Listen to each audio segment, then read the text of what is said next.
Karena memang kasusnya sangat luar biasa, pandemi itu tidak menyurutkan pelaporan kasus, tidak gitu. Dia hanya hanya menyurutkan aksesnya korban, itu kan malah lebih ngeri lagi. Halo, perkenalkan nama saya Fitri Lazarini, biasa dipanggil Lia. Saya adalah tenaga ahli psikolog klinis di UPTP 2TP2A DKI Jakarta.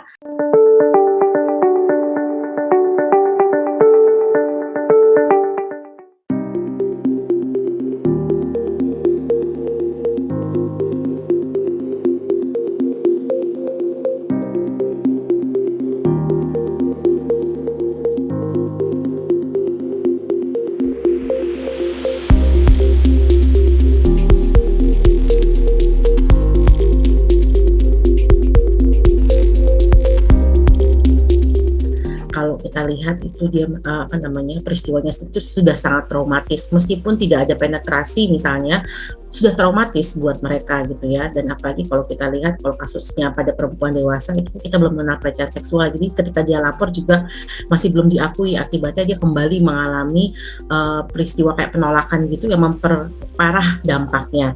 Jadi baik itu dari aspek apa namanya, pola pikirnya terpengaruh, jadi dia menyalahkan diri sendiri, lalu menyalahkan diri sendiri misalnya seperti ini, kok aku tidak bisa mencegah peristiwa itu terjadi, kok kenapa ini bisa terjadi sama saya, yang kayak gitu-gitu. Dan kalau tidak tertangani, dampak jangka panjangnya dia akan berkembang menjadi gangguan-gangguan psikologis yang lebih serius, seperti misalnya gangguan stres pasca trauma, bisa muncul depresi, gangguan perilaku, misalnya kalau pada anak-anak mungkin dia akan timbul gangguan perilaku yang jadi apa namanya, jadi lebih agresif, lebih memberontak, yang seperti itu, atau muncul perilaku menyakiti diri sendiri. Nah itu kan jadi luar biasa ya dampak ke depannya. Belum lagi ada gangguan cemas dan gangguan somatik. Gangguan somatik itu misalnya seperti ada masalah kesehatan, tapi ketika dicek kondisi kesehatannya itu tidak ditemukan penyebab biologisnya. Sejak awal layanan pemulihan itu menjadi sangat penting. Lalu kemudian apa namanya, penanganan psikologi sangat penting, dan ketika mereka lapor kasusnya, layanan psikologi juga bisa berperan.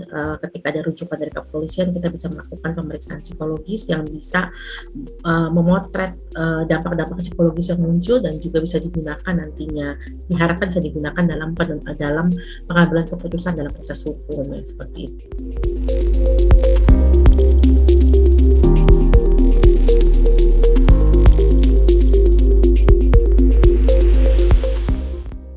Layanan kesehatan mental itu memang masih terbatas, Mbak, jumlahnya.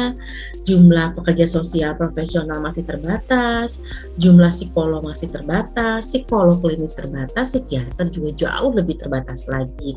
Dan itu juga masih terkonsentrasi di kota-kota besar rata-rata. Jadi belum merata di semua wilayah. Nah, ini yang kemudian juga menjadi tantangan, karena kalau mau pemulihan itu mungkin dari kabupaten kota, mereka harus ke provinsi, lintas pulau, mesti nyebrang pulau, itu kan luar biasa ya. Apalagi dengan kondisi geografis Indonesia yang kepulauan dan pegunungan yang luar biasa, itu jadi tantangan itu sendiri. Yang kedua memang apa namanya, biayanya nggak sedikit. Biayanya mahal gitu ya, terutama kalau apa namanya, lembaga daerahnya itu belum menyediakan layanan pemulihan yang memang bisa diakses gitu ya. Jadi belum ada psikolognya misalnya, atau belum ada peksosnya, itu kan menjadi sangat sulit gitu. Itu tantangan banget.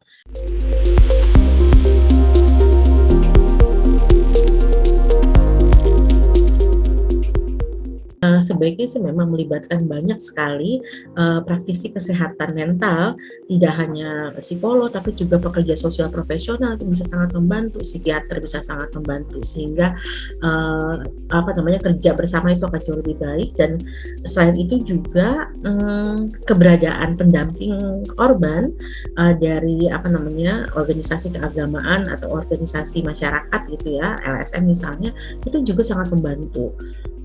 Konselor juga sangat membantu. Jadi itu butuh kerjasama semua pihak kalau untuk ngomongin pemulihan, Mbak, termasuk dari korban itu sendiri, dari keluarga korban itu sendiri. Kalau dia masih sekolah, dari sekolahnya juga sangat perlu. Dari kalau dia kerja, dari lingkungan tempat kerjanya juga perlu.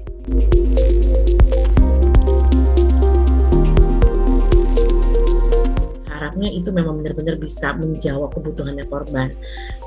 Kalau kalau dari pengalaman, kalau dari apa namanya, material-material yang pernah dituliskan oleh sebelum-sebelumnya, baik itu dari inisiatif DPR maupun dari usulan dari jaringan masyarakat sipil, kita bisa ngelihat beda banget lah.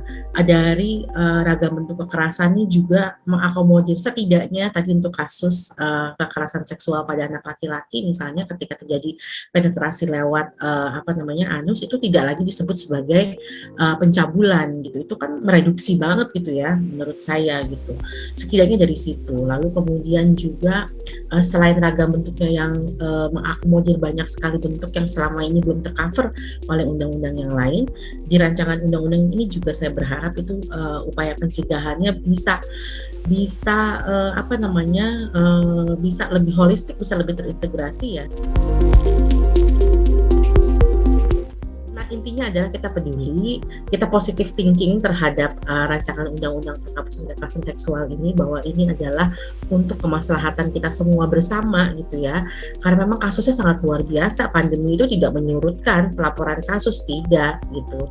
Dia hanya menyurutkan aksesnya korban, itu kan malah lebih ngeri lagi. Kunci awalnya adalah kita semua peduli dan kita semua mau mengambil bagian, itu yang menjadi penting. Seperti saya memang tidak punya keahlian gitu ya, seperti teman-teman yang biasa legal drafter dan segala macamnya. Namun saya bisa menceritakan apa sih dampak-dampaknya korban supaya bisa dipahami kenapa pemulihan itu jadi penting misalnya. Atau saya bisa mengambil peran sebagai orang yang melakukan pemulihan itu sendiri, atau mengambil peran sebagai orang yang apa namanya menyebarkan informasi yang positif mengenai pentingnya undang-undang khusus yang mengatur penghapusan kekerasan seksual ini. Menurut saya itu sih yang paling mendasar itu dulu gitu. Lalu kesampingkanlah segala pikiran-pikiran yang mungkin bisa menghambat kita untuk mencapai tujuan bersama. Untuk ini bukan buat siapa-siapa, ini untuk melindungi kita semua sesungguhnya undang-undang.